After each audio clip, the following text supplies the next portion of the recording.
Well, good morning, guys, and welcome to the show. Fernando. Welcome to the show, guys. Today we're going to show you something fun that you need to know. That's really the easiest way to say it. And it is, well, you know what? Stay to after the thingy and we'll tell you all about it.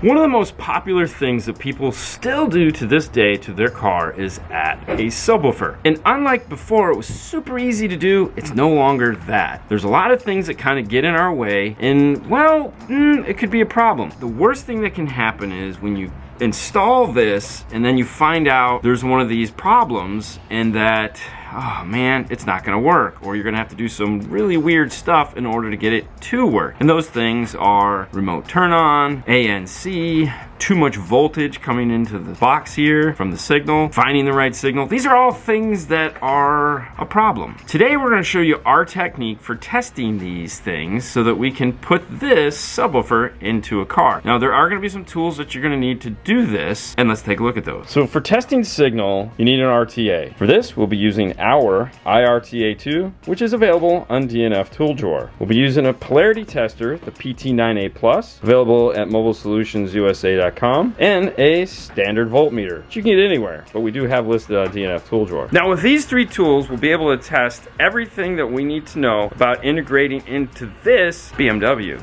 Ooh. A top in the back of the car, and start there. Now every car is going to be a little different. This just happens to be a BMW. Conveniently located here in the back is the amplifier with the speaker wires. When testing a speaker for subwoofer, strongly recommend if the car has a factory subwoofer, go to it. Some cars that's good, some cars it's bad. F-150s is kind of sketchy. Front door speakers are typically your best option for a subwoofer. Those are usually the ones that are going to be playing the most bass from the factory radio. Believe it or not, these things will have EQs, sometimes crossovers in them, and the front speaker is where most of the deep bass is going to come from. But you'll be able to see that with the RTA. Find your speaker wire, or what you think is the speaker wire. That part you're on your own for because each technique to do it is a little different. But once you've found the speaker wire, that's where your testing is going to begin. In this case, we have our speaker wire tapped. We're using these test leads here to do that. The first test we're going to do, because it's the most important one, is test signal. We want to see what signal is coming into it, meaning the EQ curve. We want to see is there fake engine noise. That's important. And to do that, we're going to use the RTA. Get into the vehicle, roll up all the windows, close all the doors, shut the hood, close the back of the car. This is important because some ANCs are negated when the windows are down or the door is open. Do an accurate test, make sure everything is closed up. And for those of you going, what is ANC? It's automatic noise canceling. It can also be fake engine noise. In this case, it would probably be fake engine noise that BMW puts in. Think of it as noise canceling headphones for your car. It's the easiest way to kind of wrap your head around it. A lot of people go, I don't hear it, and you're not supposed to. That's the whole idea behind it. To test for it, an RTA will show you. In this case, we're gonna play some pink noise and look at it on the RTA. So what we're looking at is the subwoofer output of the radio. We can see a nice big amount of bass. That's great for what we're gonna be doing, adding a subwoofer. Now we wanna test for fake engine noise. The reason why we do the audio test first is because we wanna make sure that we're actually getting sound over the system. The next thing we need to do is start the vehicle.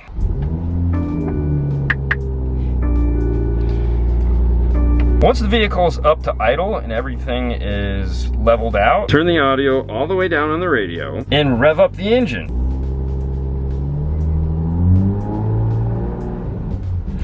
Now, if you see nothing happen in this range right here, thumbs up. That means you have no ANC. That's spectacular. If you do see something happen there where it goes up and kind of waterfalls back down, that means you have ANC, and now you're gonna have to figure out how to bypass it. Bypassing it is different for every vehicle. In some cases, it's as simple as unplugging a module. Something like a BMW, you do have to go into the software and program it out. Ford is the same way. Chevy typically has a wire. Toyota, the newer ones, have modules that you can unplug. Sometimes it's a hidden menu in the radio screen. There's no like one way to do it. Now we know two things. One, is there signal to play our subwoofer? And two, do we have fake engine noise? Yes on the first one, no on the second one. The next thing we need to find out is how much voltage is coming from the factory amplifier. And the reason why we need to do this, there is a limitation on how much voltage a device can take in. Sometimes it's 5 volts, sometimes it's 10 volts, 20 volts, 40 volts. But without knowing this, you run the risk of blowing up the input of the device you're putting in. In our case, we're putting in a Rockford P300 and has a 10 volt input. Let's see how much voltage we have. For this, we're going to be playing a 40 hertz test track. Some cases you're going to want to play 40, you might want to play 50, and you might want to play 60 just to see what the voltage change is, because if there's a ton of bass roll off in the system, at 80 hertz it could be 20 volts of output, but at 40 hertz it could be 5 volts of output, in which case it's going to be bad. This test will just need the simple voltmeter. We're going to set it to AC. AC is the squiggly line with a V underneath it. Positive, negative don't matter yet. Roll up 40 hertz.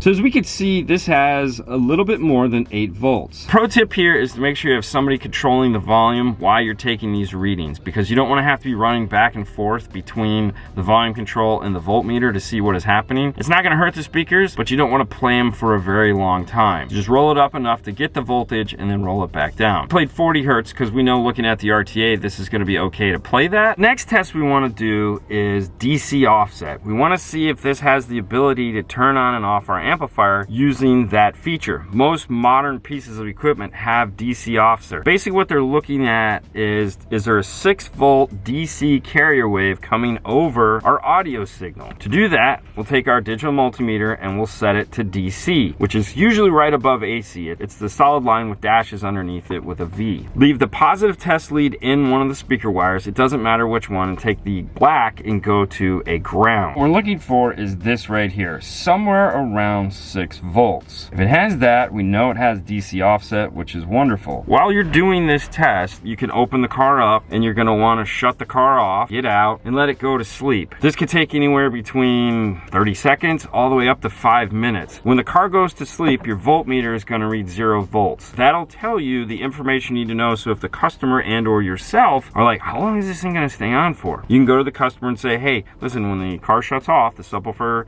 is going to stay on for about 3 minutes. It's not drawing any amperage. It goes into what's called idle current mode, which means it's drawing almost no power at all. It's basically just keeping on the LED. And that way they're not worried about it calling you up going, hey. Now the other thing that you have to remember about DC offset is that anytime you wake up the vehicle, the radio is going to turn on, which is going to turn on the amplifier, which is going to turn on the DC offset. There again, the product will be in idle current mode, which means it's not going to draw a lot of current. In this case, this particular vehicle takes about 3 minutes before it goes to sleep. We've already done that test. I fell asleep in the back of the car. For the last test, we need to find out which one of these two wires here is positive and which one is negative, so that we don't have a problem between the factory subwoofer and or door speaker and our subwoofer that we're adding. If they play out of polarity, then we could have issues in that we get cancellation and stuff like that. For that test, we'll be using the PT9A Plus and a polarity pop track. Now, in a PT9A Plus, it has a bunch of switches on here. And how we want to set it up is the first one is whether it's using CD or line. We're going to say CD. The second one is whether we want it on or off. We obviously want it on. And the third one is going to be output or input. In this case, it's going to be input because it's coming from a source. Connect our leads back up to our probes. And what we're looking for is this combination right here. Green, green, red. That is going to tell us that whatever we have our positive test lead hooked up to, in this case a black wire, whatever we have our negative test lead hooked up to is going to be the proper way to wire up our subwoofer. And there you have it, guys. That's the test we use every time we're getting ready to install a system in a car, whether we be adding a subwoofer or a new amplifier. It doesn't matter. It's the process we use so that we know what we're getting into. Fernando. On to the next one, guys. You guys have a great night as always. We hope you enjoyed this. Make sure to like, subscribe, and do all that other fun stuff you're supposed to do here. You guys have a great night as always, and we'll see you later next time. Bye. Bye.